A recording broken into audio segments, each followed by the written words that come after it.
Hello student, welcome back to my channel Shivam study knowledge. Dear student, कैसे हो आप लोग और कैसी चल रही है आप लोगों की तैयारी। आज के इस वीडियो में हम क्लास 12 शिक्षा शास्त्र एजुकेशन का एक मोस्ट इंपॉर्टेंट 2025 बोर्ड एग्जाम के लिए वीडियो लेकर आए हैं। ये वीडियो आपका 100 नंबर बिल्कुल पक्का कर देगा। आप लोगों का पूर्णांक भी शिक्षा शास्त्र का 100 नंबर का होता है, तो 100 नंबर बिल्कुल पक्का कर देने वाला ये मोस्ट इंपॉर्टेंट वीडियो है।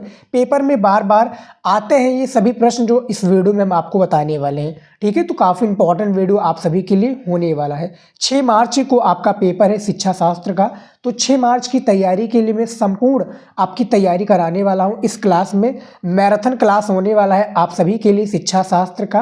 काफ़ी स्टूडेंट का एक प्रकार से कमेंट था, मैसेज था कि सर शिक्षा शास्त्र पर वीडियो लेकर आइए, तो आज का ये वीडियो आप सभी के लिए है। 95 पक्का हो जाएगा ये वीडियो शुरू से लेकर लास्ट तक आप लोग देख देते हो तो ठीक है। काफ़ी मेहनत लगा इस वीडियो को बनाने के लिए स्टूडेंट, काफ़ी रिसर्च से करता हूँ और प्रीवियस ईयर पेपर काफ़ी सारे इसमें रिसर्च होते हैं, फिर मैं इंपॉर्टेंट क्वेश्चंस आपके लिए लेकर आता हूँ जो आपके पेपर में पूछा जाए। तो 6 मार्च के लिए आपको ये संपूर्ण तैयारी है। वीडियो को लाइक कर दीजिएगा, चैनल पर नए तो चैनल को सब्सक्राइब कर लीजिएगा और अपने दोस्तों के पास 2 लोगों के पास वीडियो जरूर शेयर कीजिए ताकि उनका भी हेल्प हो सके बोर्ड एग्जाम में, ठीक है। तो चलिए शुरू करते हैं और एक एक करके सारे इंपॉर्टेंट क्वेश्चंस को बताते हैं। यहाँ पर देखिए स्टूडेंट, सबसे पहले हम शिक्षा शास्त्र का बहुविकल्पीय प्रश्न सॉल्व करेंगे, ठीक है, जो कि आपके 5 नंबर का क्वेश्चन होता है, यानी एक एक नंबर का 5 क्वेश्चन आपके शिक्षा शास्त्र में दे होते हैं, ठीक है। तो सबसे पहला शिक्षा शास्त्र का सबसे पहला बहुविकल्पीय क्वेश्चन पूछा गया है कि वैदिक काल में किस काल ये किस पर, यानी जो वैदिक काल है इसमें किस शिक्षा प्राप्त करने का प्रतिबंध लगाया था, यानी किस पर जो है शिक्षा प्राप्त करने का प्रतिबंध लगाया गया था। ये क्वेश्चन हमारा पूछा गया है। तो क्या ब्राह्मण पर, क्षत्रिय पर या वैश्य पर या शूद्र पर। तो जो आप लोगों ने, यानी आप स्टूडेंट अच्छे से तैयारी करते होंगे शिक्षा शास्त्र का, फर्स्ट चैप्टर आप लोगों ने पढ़ा होगा, तो उसी से लिया गया क्वेश्चन है आपका। और पहले का जो राइट आंसर हो जाएगा वो शूद्र हो जाएगा, ठीक है। यानी शूद्र पर ये एक प्रकार से प्रतिबंध लगाया गया था कि वो वैदिक काल में शिक्षा प्राप्त नहीं कर सकते, यानी उसमें जो शिक्षा उच्च कास्ट के लोग ही इसमें प्राप्त कर सकते हैं, जैसे ब्राह्मण, क्षत्रिय, ये सब प्राप्त कर सकते हैं वैदिक काल में शिक्षा, ठीक है। दूसरा क्वेश्चन पूछा गया है, बौद्ध धर्म के प्रवर्तक कौन थे।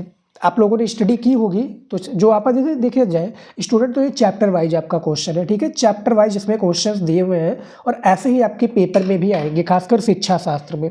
तो बौद्ध धर्म के जो प्रवर्तक कौन थे, बौद्ध धर्म के जो प्रवर्तक है स्टूडेंट, वो कौन हो जाएंगे आपका, वो आपका गौतम बुद्ध जी हो जाएंगे। तो इनमें से आपका खा विकल्प बिल्कुल सही है। अगला क्वेश्चन है 3 नंबर, बौद्ध काल में छात्रों को किस संस्कार बाद मठों में शिक्षा ग्रहण करने हेतु प्रवेश दिया जाता था। तो बौद्ध काल की यहाँ पर बात हो रही है, तो छात्रों को किस संस्कार के बाद मठों में, यानी जो मठ होता था बौद्ध काल में मठ ही होता था, वैदिक काल में क्या होता था, गुरुकुल होता था, मुस्लिम काल में क्या होता था, मकतब और मदरसा होता था। ये आप लोग जरूर याद रखिए, ठीक है। तो यानी यहाँ पर देखिए संस्कार के समय, यानी 8 वर्ष की आयु में जो उनका एक प्रकार से संस्कार होता था, तब वो बौद्ध मठ में पढ़ाई के लिए एक प्रकार से अनिवार्य हो जाते थे। तो तीसरे का आपका खा विकल्प राइट आंसर हो जाएगा, प्रवज्जा हो जाएगा इसका राइट आंसर। उपनयन आपका वैदिक काल में हो जाएगा, ठीक है। लेकिन क्वेश्चन हमारा पूछा गया है बौद्ध काल से संबंधित, तो ये आप लोग जरूर याद रखिए और जो प्रश्न पूछा गया है उसको आप लोग जरूर पढ़िए। अच्छे से पढ़ेंगे तब आपको सारी चीज़ें अच्छे से समझ आएंगी, ठीक है। काफ़ी जो हमारे विद्यार्थी हैं वो पेपर में क्या है बहुत जल्दबाजी में रहते हैं और काफ़ी क्वेश्चन का आंसर उनको पता भी होता है लेकिन वो गलत कर देते हैं क्वेश्चन को। ऐसा आपको नहीं करना है और अच्छे से तैयारी करना है आप लोगों को, ठीक है। यहाँ पर देखिए, थोड़ा मैं जूम कर देता हूँ। हाँ, ये देखिए 4 नंबर क्वेश्चन दिया हुआ है कि मध्यकालीन यानी मुगलकालीन शिक्षा के समय में महिला इतिहासकार कौन थी। तो जो महिला इतिहासकार थी ये मुस्लिम काल से संबंधित है। तो 4 नंबर का आपका राइट आंसर घा हो जाएगा, गुलबदम बेगम हो जाएंगी इसका करेक्ट आंसर, यानी 4 का आपका घा वाला विकल्प बिल्कुल सही है, ठीक है। 6 नंबर क्वेश्चन देखिए, चार्ल्स वुड का शिक्षा घोषणा पत्र कब प्रकाशित हुआ। चार्ल्स वुड का जो शिक्षा घोषणा पत्र है ये किस सन में प्रकाशित हुआ, बेसिकली ये बताना है। तो इसका जो राइट आंसर हो जाएगा डियर स्टूडेंट, वो आपका हो जाएगा गा वाला, यानी 1854 में हुआ था। कब हुआ था, 19 जुलाई। ये आप लोग याद रखिएगा जरूर, 19 जुलाई 1854 ईस्वी में जो कि चार्ल्स वुड का शिक्षा घोषणा पत्र प्रकाशित हुआ था, ठीक है। उसके बाद में देखिए ऐसे ही आपके क्वेश्चंस आते हैं और आप लोगों को भी पता होगा क्योंकि शुरुआत में देखिए स्टूडेंट, शुरुआत में ही आपके ये हर एक सब्जेक्ट में, चाहे जो भी सब्जेक्ट ले लीजिए, शुरुआत में आपके बहुविकल्पीय प्रश्न पूछे जाते हैं। तो कितना ज़्यादा इंपॉर्टेंट होता है आप सभी को पता होगा।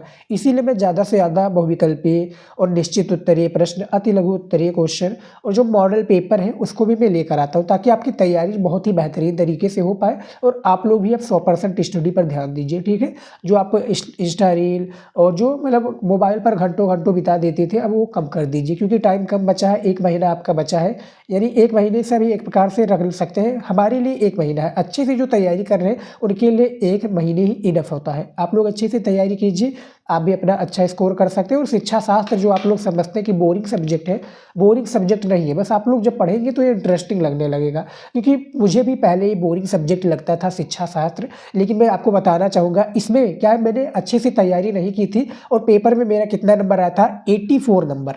ठीक है, 84 नंबर आया था 100 में से। मेरी कुछ भी तैयारी करके नहीं गया था, फिर भी मैंने सारे क्वेश्चन का आंसर दिया था और मुझे 84 नंबर मिला था। मैं शॉक्ड हो गया था कि मुझे इसमें इतना नंबर क्यों मिल गया। ठीक है, क्योंकि मैंने इसमें तैयारी तो की नहीं थी, लेकिन क्या है, इसको मैंने क्या है, एक प्रकार से मैं शुरू से ही पढ़ता आ रहा था, ज़्यादा नहीं पढ़ता था, इसको याद नहीं करता था। इसको क्या है, एक प्रकार से चैप्टर वाइज में देखता था, टीचर पढ़ाते थे वही मुझे समझ में आ जाता था, वही सारे कॉपी में मैं लिख देता था। बोर्ड पेपर में भी गया, मैंने सारी चीज़ों को पढ़ा था और जो मुझे आता था शिक्षा शास्त्र से रिलेटेड वही मैंने लिख दिया है। तो आप लोगों को भी नहीं समझ में आ रहा कि बोर्ड एग्जाम में कुछ भी ना आए तो क्या करें, उसके लिए मैंने अलग से वीडियो बनाया हुआ है, आप लोग जरूर देख लीजिएगा। ठीक है, 6 नंबर क्वेश्चन देखिए, बहुउद्देशीय विद्यालयों की स्थापना का प्रस्ताव किस आयोग ने रखा। तो ये जो आयोग है डियर स्टूडेंट, वो आपका हो जाएगा मुदालियर आयोग। तो 6 नंबर का आपका गा ऑप्शन बिल्कुल सही हो जाएगा।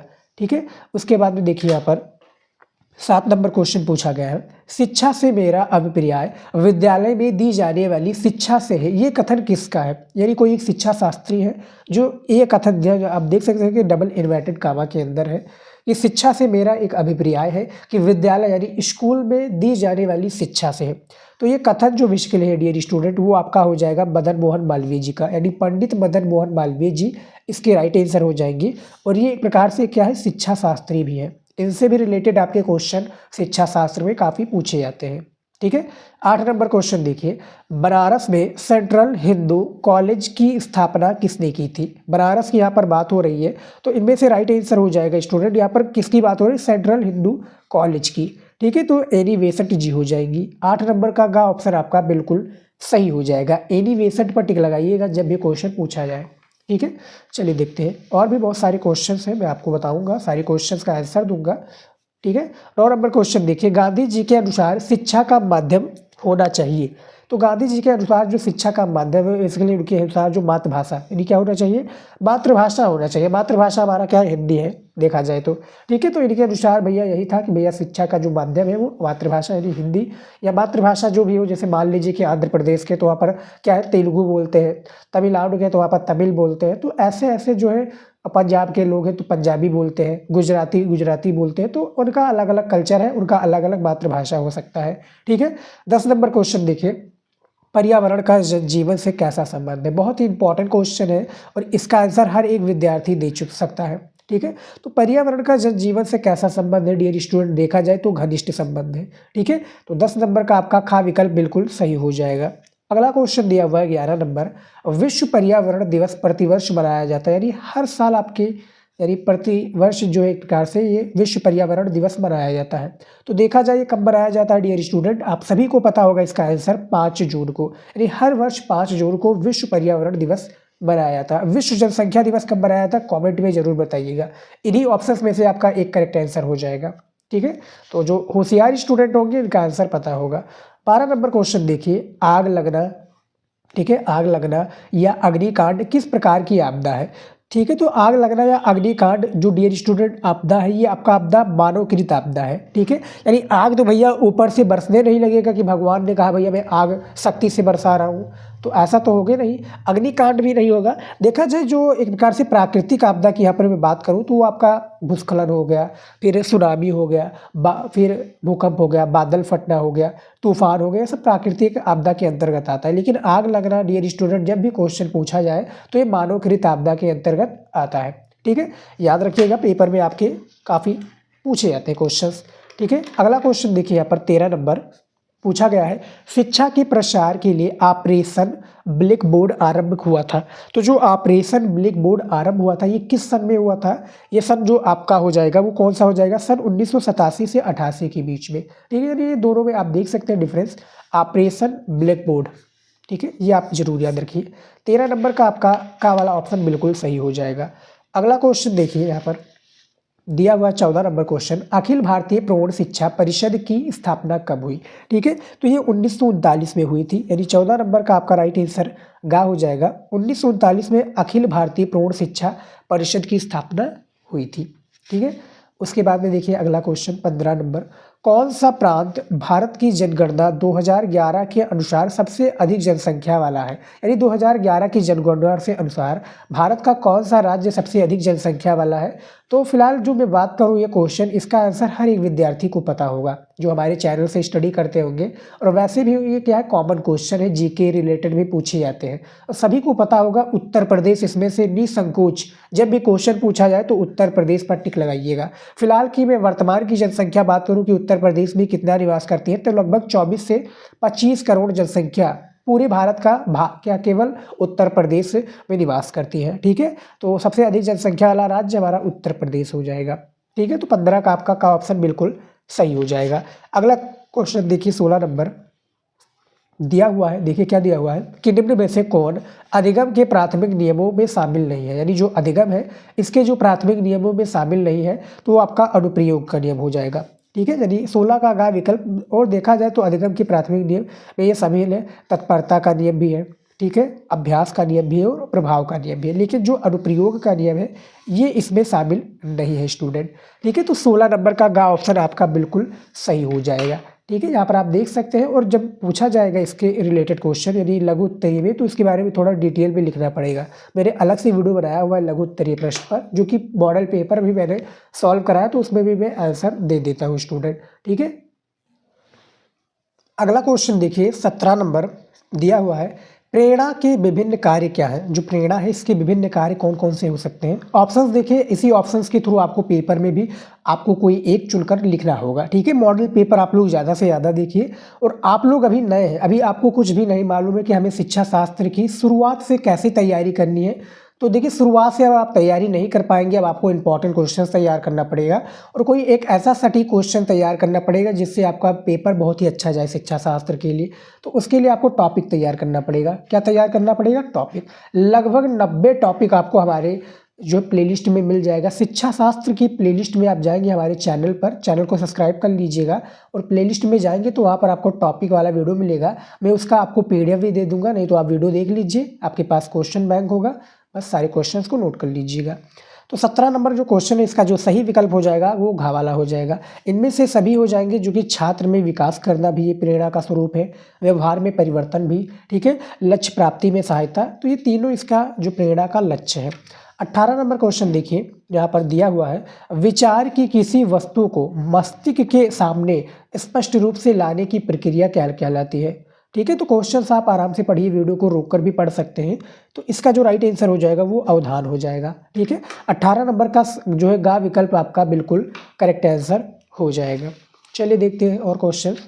यहाँ पर देखिए 19 नंबर क्वेश्चन दिया हुआ है, बालक को चांटा मारना निम्नलिखित में से किस प्रकार का दंड कहलाता है? अब देखिए यहाँ पर क्या बात हो रही है, यानी ये जो हमारा कर्ता क्या कह रहा है, कर्ता हमारा कह रहा है माय डियर स्टूडेंट बालक को चांटा मारना। अब देखिए स्टूडेंट, मैं आपको चांटा मार दूँ या कोई मेरी फैमिली से क्या है, मेरे पापा या मेरी मम्मी कोई भी मुझे चांटा मार दे, तो चांटा मारना का एक प्रकार से यहाँ पर ऑप्शंस के थ्रू हमें बताना है। तो ये क्या सामाजिक दंड है? बिल्कुल नहीं, क्योंकि भैया फैमिली वाले भी मार सकते हैं। ठीक है, मनोवैज्ञानिक दंड है, ये भी नहीं। आर्थिक दंड में, या आर्थिक दंड होता है मान लीजिए कोई गहरा आपने काम कर दिया, ऐसा नहीं है। अब ये क्या आ जाता है? शारीरिक दंड, क्योंकि भैया चांटा हमारे गाल पर पड़ा है, ये शरीर है, ठीक है, तो शारीरिक दंड के अंतर्गत आएगा। तो 19 नंबर का गा विकल्प बिल्कुल सही हो जाएगा। ठीक है, 20 नंबर क्वेश्चन देखिए, मानसिक स्वास्थ्य विज्ञान का उद्देश्य है। तो मानसिक स्वास्थ्य विज्ञान का जो उद्देश्य है वो आपका कौन सा हो जाएगा? वो आपका मानसिक रोगों का उपचार करना। ठीक है, ये मानसिक स्वास्थ्य विज्ञान का उद्देश्य है, जो कि 20 नंबर का गा ऑप्शन आपका बिल्कुल सही हो जाएगा। ठीक है, तो ये सिर्फ हमने क्या है स्टूडेंट 20 आपके बहुविकल्पीय क्वेश्चन बताए हैं शिक्षा शास्त्र के। अब हमारा 20 निश्चित उत्तरीय क्वेश्चन आएगा जो आपके पेपर में पूछे जाते हैं, ठीक है, क्योंकि 5 क्वेश्चन आपका ये अति लघु उत्तरीय का पूछा जाता है। तो चलिए वो भी देख लेते हैं जो कि इम्पॉर्टेंट है, ठीक है। सारी चीज़ें मैं बताऊंगा, बस आप लोग जुड़े रहिए हमारे चैनल पर, और नए हैं तो चैनल को सब्सक्राइब जरूर कर लीजिएगा। मैं ऐसे ही तैयारी आप सभी की कराएंगी।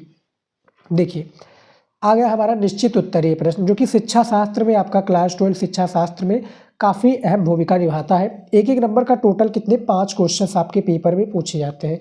फ़र्क कितना क्या होता है इसमें और बहुविकल्पीय में आपके 4 ऑप्शंस दिए होते हैं, लेकिन इसमें ऑप्शंस नहीं दिए हुए। इसमें आपको एक लाइन में इसका आंसर दे देना है, यानी ज़्यादा से ज़्यादा एक लाइन, ठीक है। ज़्यादा फालतू आपको इसमें नहीं करना है, 1 नंबर का आपका क्वेश्चन हो जाएगा। जैसा कि यहाँ पर देखिए दिया हुआ क्वेश्चन क्या दिया हुआ है। सबसे पहला क्वेश्चन कि प्राचीन कालीन भारतीय शिक्षा प्रणाली किस नाम से विश्वविख्यात है, ठीक है। तो उत्तर देखिए, प्राचीन कालीन भारतीय शिक्षा प्रणाली गुरुकुल शिक्षा प्रणाली के नाम से विश्वविख्यात है। यानी हमारा एज इट इज तो सारा क्वेश्चन यही आ जाएगा, लेकिन इसमें जो थोड़ा चेंजेस हुआ है, ये आपका चेंजेस हुआ है गुरुकुल शिक्षा प्रणाली, ठीक है। तो इसमें थोड़ा यही ऐड हुआ गया है, जो कि हमारा राइट आंसर है, ठीक है।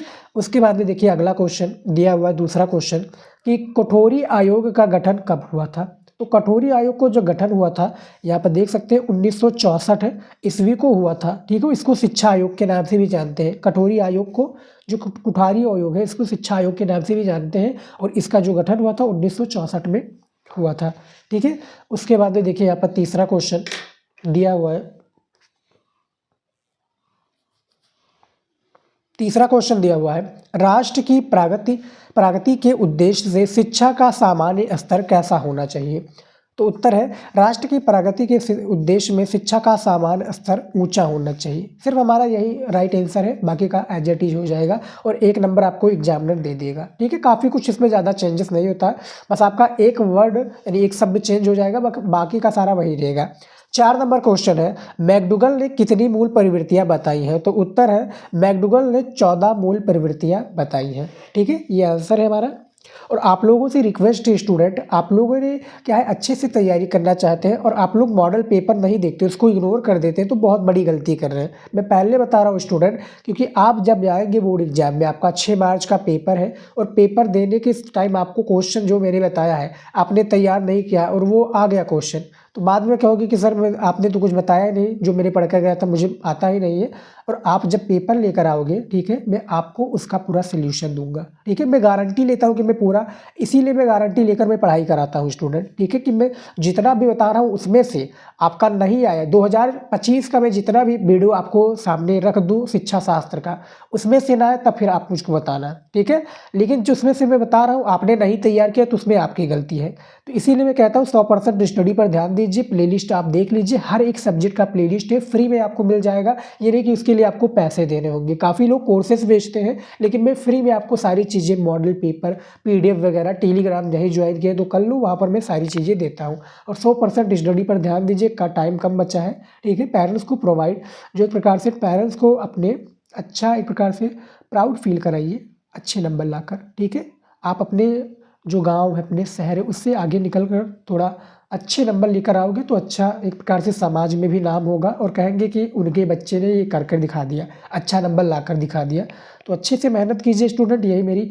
उसके बाद में मैं आपकी तैयारी करा रहा हूँ, हमारा साथ तो ही है। देखिए टीचर का साथ होता है राह दिखाना, राह पर चलना आपका काम होता है, तो राह पर चलिए आप लोग, ठीक है। पीछे से कोई आपको दिक्कत होगी तो मैं हूँ, ठीक है। 5 नंबर क्वेश्चन है, व्यक्तित्व के मनोविश्लेषणात्मक सिद्धांत का प्रतिपादक कौन है। तो उत्तर है, व्यक्तित्व के मनोविश्लेषणात्मक सिद्धांत विधि का प्रतिपादक सिगमंड फ्रायड है। कौन है? सिगमंड फ्रायड, इसके राइट आंसर हो जाएंगे। उसके बाद में देखिए अगला क्वेश्चन 6 नंबर दिया हुआ है, वैदिक काल में एक ब्राह्मण बालक को किस आयु में गुरुकुल में प्रवेश मिलता है। यानी एक ब्राह्मण बालक है, वैदिक काल, फर्स्ट चैप्टर से लिया गया क्वेश्चन है। उत्तर है, वैदिक काल में एक ब्राह्मण बालक को 8 वर्ष की आयु में गुरुकुल में प्रवेश मिलता है, ठीक है। उपनयन संस्कार उसका तब होता है, क्या होता है? उपनयन संस्कार। और इसमें जब बालक अपना यानी गुरुकुल में जो शिक्षा प्राप्त कर लेता है,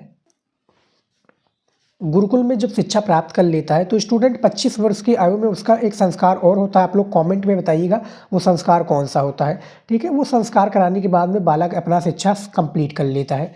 उसके बाद में देखिए 7 नंबर क्वेश्चन, बौद्ध काल में स्थापित किन्हीं दो प्रमुख विश्वविद्यालयों का नाम लिखिए। तो सबसे पहला विश्वविद्यालय है नालंदा विश्वविद्यालय।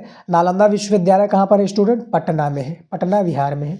दूसरा है विक्रमशिला विश्वविद्यालय। अब आप लोग ये कॉमेंट करके बताइएगा, मैंने काफ़ी बार आपको बताया है कि विक्रमशिला विश्वविद्यालय कहाँ पर है, ठीक है।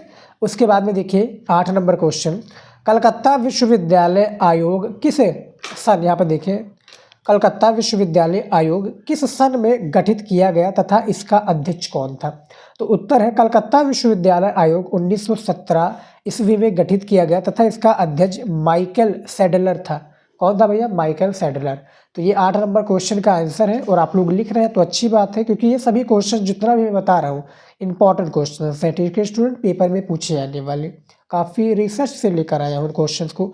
9 नंबर क्वेश्चन है, पर्यावरण शिक्षा की सफलता के मार्ग में उत्पन्न होने वाली मुख्य समस्याएं कौन सी हैं? ठीक है, तो इसमें हमें क्या है, मुख्य समस्याएं के बारे में बताना है। तो सबसे पहला है पर्यावरण के प्रति अनुचित दृष्टिकोण। दूसरा है विद्यालयों में पर्यावरण शिक्षा व्यवस्था की कमी। तीसरा है नगरीय सभ्यता का विकास तथा चौथा जो है आपका भौतिकवादी संस्कृति का अत्यधिक प्रसार। ठीक है, ये पर्यावरण शिक्षा की सफलता के मार्ग में आने वाली मुख्य समस्याएं जो कि 4 प्रकार की हैं। ठीक है, 1 नंबर पाने के लिए इतना जो आपका आंसर है इनफ है। ठीक है, एग्जामिनर देखिए मैं बताना चाहूँगा आपका जो 1 नंबर का क्वेश्चन है उसी के लायक आप उसका आंसर दीजिएगा। ये नहीं कि उसका आंसर आप क्या 4 नंबर का दे दीजिए। 4 नंबर का आपका अति लघु उत्तरीय का क्वेश्चन होता है, खासकर किसमें, शिक्षा शास्त्र में। तो ज़्यादा बड़े में मत लिखिएगा क्योंकि आपको और भी सारे क्वेश्चंस को करना है। तो इस पर आप एक ही नंबर वाले पे ज़्यादा टाइम दे दोगे तो बहुत गलत हो जाएगा और आपका सारा क्वेश्चन टाइम पर नहीं पूरा हो पाएगा। देखिए कीजिए सबको, लेकिन अच्छे से कीजिए और एक अपना एक टाइम, उसके लिए टाइम फिक्स कर लीजिए कि हमें जो है बहुविकल्पीय के लिए इतना टाइम देना है और हमारा निश्चित उत्तरीय के लिए इतना टाइम, फिर अति लघु उत्तरीय के इतना टाइम। तो उसके हिसाब से आप करेंगे तो आपका पेपर भी अच्छा जाएगा और अपने शेड्यूल के हिसाब से आप सारे क्वेश्चन को अटेम्प्ट भी कर पाएंगे। ठीक है, तो इसीलिए मैं कहता हूँ, और आप लोग टाइम टेबल वीडियो नहीं देखा है कि टाइम टेबल से कैसे पढ़ाई करें, तो वो वीडियो देख लीजिएगा। उसमें मैंने शेड्यूल से आप एक टाइम टेबल बताया हुआ है कि कैसे आपको क्या करना है। ठीक है, तैयार कर लीजिएगा। उसके बाद में देखिए यहाँ पर अगला क्वेश्चन 10 नंबर दिया हुआ है, सांस की तकलीफ किस प्रकार के प्रदूषण से होती है? ठीक है, सांस की तकलीफ की बात हो रही है, सभी को पता होगा भैया, ये वायु प्रदूषण से होती है। किससे? वायु प्रदूषण से सांस की तकलीफ होती है। 11 नंबर क्वेश्चन है, मानव जनित आपदा है। देखिए मानव जनित आपदा आतंकवाद भी है और एक प्रकार से आग लगाना भी है, आग लगाना। ठीक है, फिर मानवकृत आपदा में ये भैया आ जाता है, मानव जनित आपदा में। मानव जनित आपदा में आपका आग लगाना भी हो सकता है, लेकिन यहाँ पर मानव जनित आपदा की बात हो रही तो वो आपका आतंकवाद हो जाएगा। ठीक है, ये आपदा है मानव जनित। ठीक है, तो 11 नंबर का राइट आंसर देख लिया। उसके बाद में देखिए 12 नंबर क्वेश्चन दिया हुआ है, शिक्षा के असंतोषजनक प्रसार के लिए जिम्मेदार 2 मुख्य कारणों का उल्लेख कीजिए। ठीक है, तो उत्तर देखिए, शिक्षा के असंतोषजनक प्रसार के 2 मुख्य कारण जिम्मेदार हैं। सबसे पहला है शिक्षा में अपव्यय तथा दूसरा है शिक्षा में अवरोधन। ठीक है, शिक्षा में अपव्यय और शिक्षा में अवरोधन, ये शिक्षा के असंतोष प्रसार के लिए जिम्मेदार 2 मुख्य कारण हैं। 13 नंबर क्वेश्चन देखिए यहाँ पर दिया हुआ है, RMSA क्या दिया हुआ है, RMSA को विस्तारित रूप लिखिए। ठीक है, तो राष्ट्रीय महिला सशक्तिकरण अभियान है। ठीक है, इसके बाद में देखिए 14 नंबर क्वेश्चन, राष्ट्रीय प्रौढ़ शिक्षा परिषद की स्थापना कब हुई? तो 5 सितंबर 1969 को इसकी स्थापना हुई थी। राष्ट्रीय प्रौढ़ शिक्षा परिषद की बात हो रही है। ठीक है, तो इसका आंसर भी आप लोग यहाँ पर देख सकते हैं। उसके बाद में चलिए देख लेते हैं अगला क्वेश्चन। यहाँ पर देखिए स्टूडेंट, अगला क्वेश्चन है 15 नंबर, भारत जैसे विशाल जो विकासशील देशों की प्रमुख समस्या क्या है? स्टूडेंट गले में थोड़ा प्रॉब्लम है क्योंकि इस समय आप लोगों को भी पता होगा कि 2 तरह का मौसम है, सर्दी और खांसी। सर्दी कुछ ज़्यादा ही है तो उसमें क्या है, जुकाम भी हो रहा है, काफ़ी सारे प्रॉब्लम्स हैं स्टूडेंट, आप सभी को पता होगा, आपके साथ भी होता होगा। तो 15 नंबर जो क्वेश्चन है कि भारत जैसे विकासशील देशों की प्रमुख समस्या क्या है? ठीक है, तो उत्तर देखिए, भारत जैसे विकासशील देशों की प्रमुख समस्या जनसंख्या की वृद्धि की दर का अधिक होना। ठीक है, यानी जनसंख्या वृद्धि सबसे अधिक होना, ये भारत की विकासशील देशों की प्रमुख समस्या है।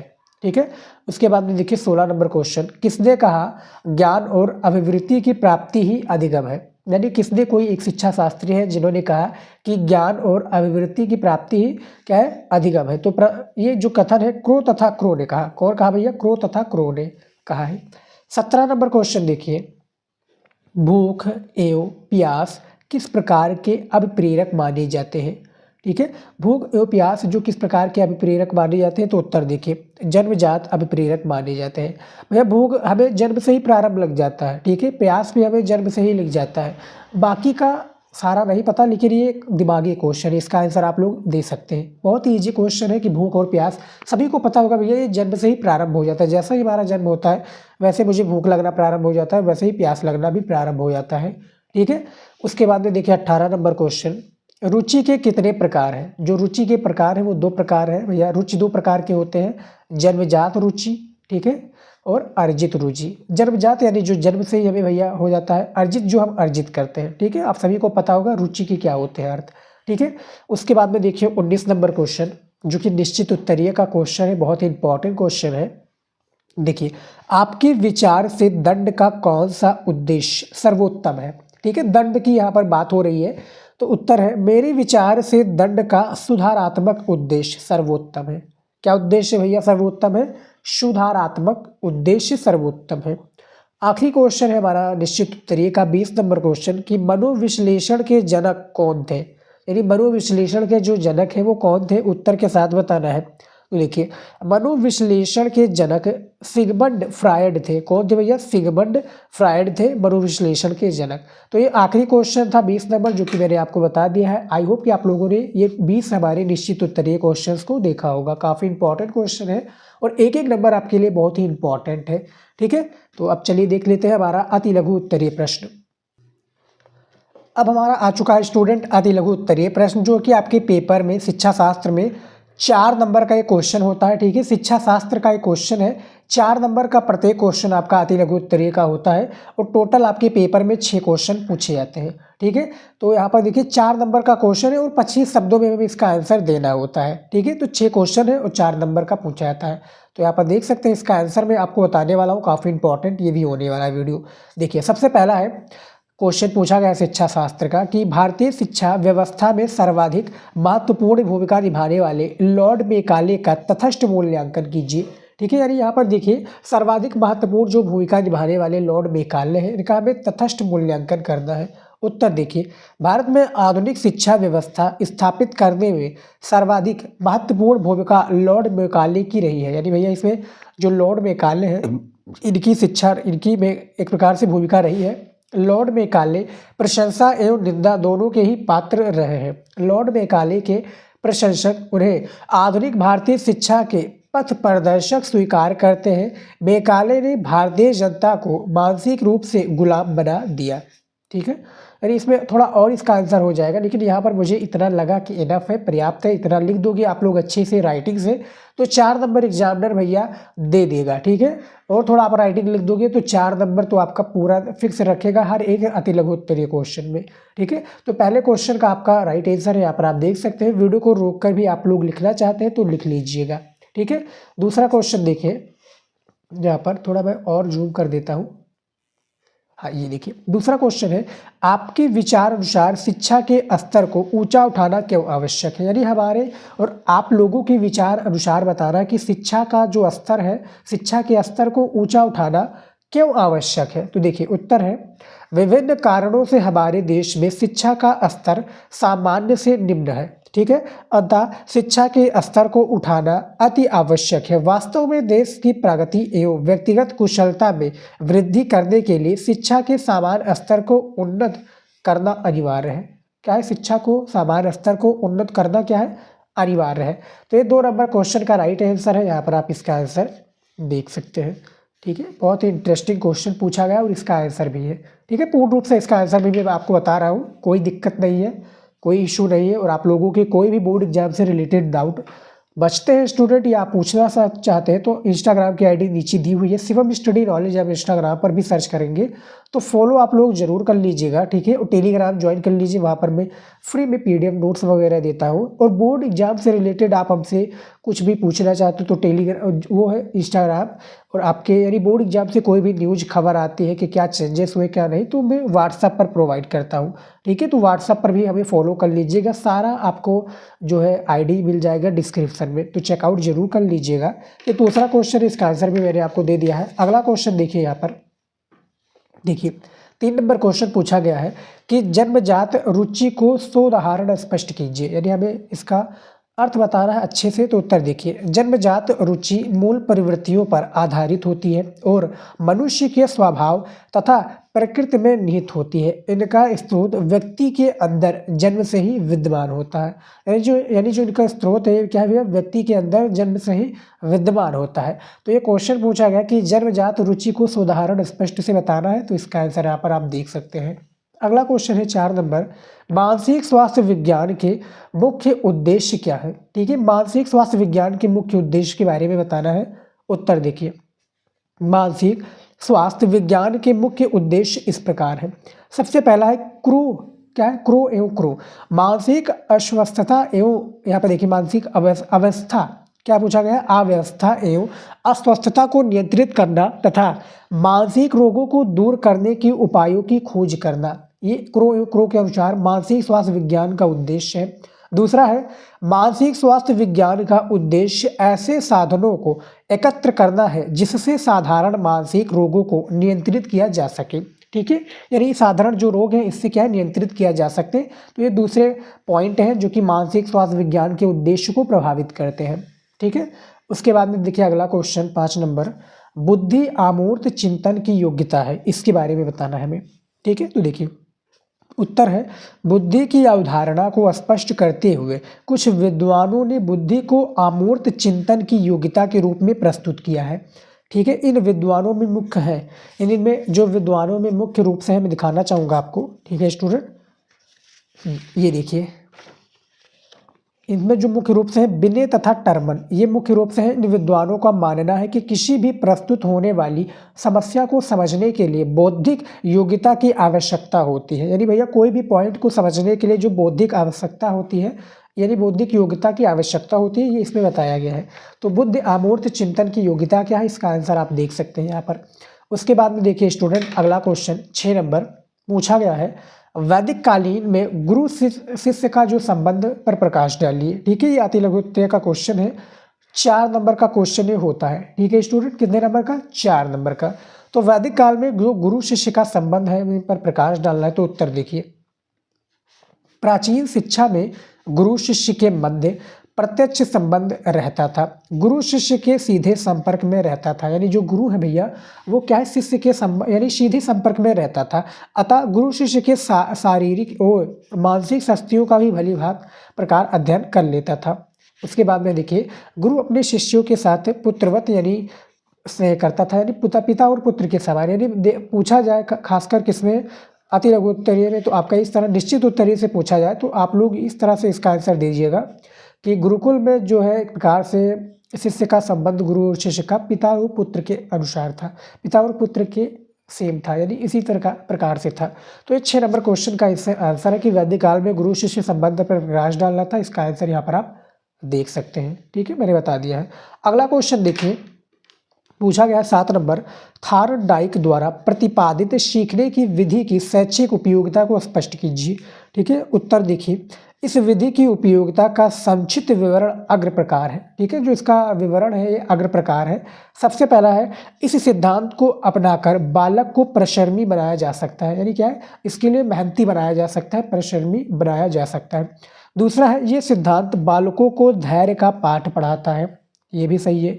तीसरा है, मंद बुद्धि के बालकों का लिए, यानी जो मंद बुद्धि के बालकों के लिए भी ये पाठ है अच्छा लाभदायक हो सकता है। इसमें थोड़ा क्या है, इसको मैंने हटा दिया है स्टूडेंट। ठीक है, तो इस तरह से आप समझ लें कि मंद बुद्धि बालकों के लिए भी इसको क्या है, एक प्रकार से लाभदायक हो सकता है। इस तरह से भी इसका आप थोड़ा बनाकर लिख दीजिएगा, नहीं तो इसका आंसर आपको क्वेश्चन बैंक में मिल जाएगा।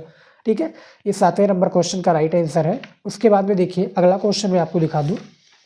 यहाँ पर देखिए अगला क्वेश्चन आ चुका है, पूछा गया है 8 नंबर क्वेश्चन कि सामाजिक शिक्षा की एक स्पष्ट परिभाषा लिखिए। ठीक है, सामाजिक शिक्षा की हमें क्या करनी है कि स्पष्ट परिभाषा लिखना है। तो उत्तर देखिए, हुमायूं कबीर के अनुसार सामाजिक शिक्षा को अध्ययन का एक प्रकार के पाठ्यक्रम के रूप में परिभाषित किया जा सकता है, जिसका उद्देश्य लोगों में नागरिकता की चेतना उत्पन्न करना है और उनमें सामाजिक सुसंगठितता की भावना की वृद्धि की जा सकती है। ठीक है भैया, सामाजिक सुसंगठितता की भावना क्या है, वृद्धि की जा सकती है। ये सामाजिक शिक्षा का एक स्पष्ट परिभाषा है जो कि इसका आंसर में मैंने आपको बता दिया है पूर्णतः। आप इसको वीडियो को रोक कर भी आपको नहीं समझ में आ रहा कि मैं क्या बोल रहा हूँ या क्या है, तो ये सभी क्या है प्रकार से आप वीडियो को रोक कर क्वेश्चंस को लिख लीजिए। इंपॉर्टेंट क्वेश्चन है अति लघु उत्तरीय में। ठीक है, इतना आप समझ लीजिए कि इंपॉर्टेंट है और आपके डिमांड पर मैंने ये वीडियो लेकर आया हूँ और आपके लिए मैं बहुत मेहनत करता हूँ स्टूडेंट। लिखने में मेरा काफ़ी टाइम इसमें वेस्ट होता है। ठीक है, काफ़ी टाइम काफ़ी मेहनत लगता है, तो एक लाइक ज़रूर कर लीजिएगा। और चैनल पर नए हैं आप लोग, हमारे फैमिली में अभी नए आए हैं, तो प्लीज़ चैनल को आप लोग सब्सक्राइब कर लीजिए। एक ही सेकंड लगेगा, कर लोगे तो हम ऐसे इंपॉर्टेंट वीडियो आप सभी के लिए लेकर आएंगे और मुझे मोटिवेशन मिलेगा ऐसे ही और इम्पॉर्टेंट वीडियो के लिए, तो थोड़ा सपोर्ट बनाए रखिए।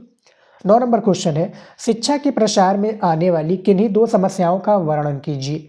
ठीक है, तो उत्तर देखिए, शिक्षा के प्रसार में आने वाली 2 मुख्य समस्याएं या बाधाएं इस प्रकार हैं। देखिए, शिक्षा में अपव्यय की समस्या तथा शिक्षा में अवरोधन की समस्या। शिक्षा में अपव्यय का तात्पर्य उन छात्रों पर व्यय किए गए समय, धन एवं शक्ति से है। ठीक है, यहाँ पर देखिए किए गए समय, धन एवं शक्ति से है। ये 9 नंबर क्वेश्चन का राइट आंसर है, यहाँ पर इसका आंसर देख सकते हैं। ठीक है, ज़्यादा जानकारी के लिए जैसा कि मैंने बताया वीडियो को आप लोग आराम से रोक कर सारी चीज़ें समझ सकते हैं। उसके बाद में देखिए 10 नंबर क्वेश्चन दिया हुआ अति लघु उत्तरीय का कि स्वप्न विश्लेषण पर संक्षिप्त टिप्पणी लिखिए। ठीक है, हमें स्वप्न विश्लेषण पर क्या एक संक्षिप्त टिप्पणी लिखना है। उत्तर देखिए, ये मनोचिकित्सा की एक महत्वपूर्ण विधि है। मनोविश्लेषणवादियों के अनुसार स्वप्न मन में दमित भावनाओं को उजागर करता है। इस विधि के अंतर्गत व्यक्ति अपने स्वप्नों को नोट करता जाता है और परीक्षक उसका विश्लेषण करके व्यक्ति के व्यक्तित्व की व्याख्या प्रस्तुत करता है। ठीक है, तो ये स्वप्न विश्लेषण पर एक संक्षिप्त टिप्पणी है जो कि यहाँ पर आप देख सकते हैं। इसका आंसर पूछा गया है, काफ़ी इंटरेस्टिंग इसका आंसर है। और ये टोटल आपका 10 जो है एक प्रकार से अति लघु उत्तरीय क्वेश्चन मैंने बताया है स्टूडेंट। ठीक है, तो ये हमने आपके 10 अति लघु उत्तरीय क्वेश्चन, 20 हमने निश्चित उत्तरीय क्वेश्चन और 20 मैंने बहुविकल्पीय क्वेश्चन इस वीडियो में बताया है। ठीक है, जो कि आपके पेपर के लिए मोस्ट इंपॉर्टेंट है। और ऐसे इंपॉर्टेंट वीडियो पाने के लिए चैनल को सब्सक्राइब कर लेना है, वीडियो को लाइक ज़रूर कर लीजिएगा और वीडियो को 2 लोगों के पास जरूर शेयर कीजिए। आपसे रिक्वेस्ट है स्टूडेंट, जो आपके दोस्त हैं, आपके फ्रेंड हैं जो शिक्षा शास्त्र को पढ़ते हैं। ठीक है, फिलहाल स्टूडेंट इस वीडियो में इतना ही। मिलते हैं नए टॉपिक के साथ, नया वीडियो लेकर। जय हिंद।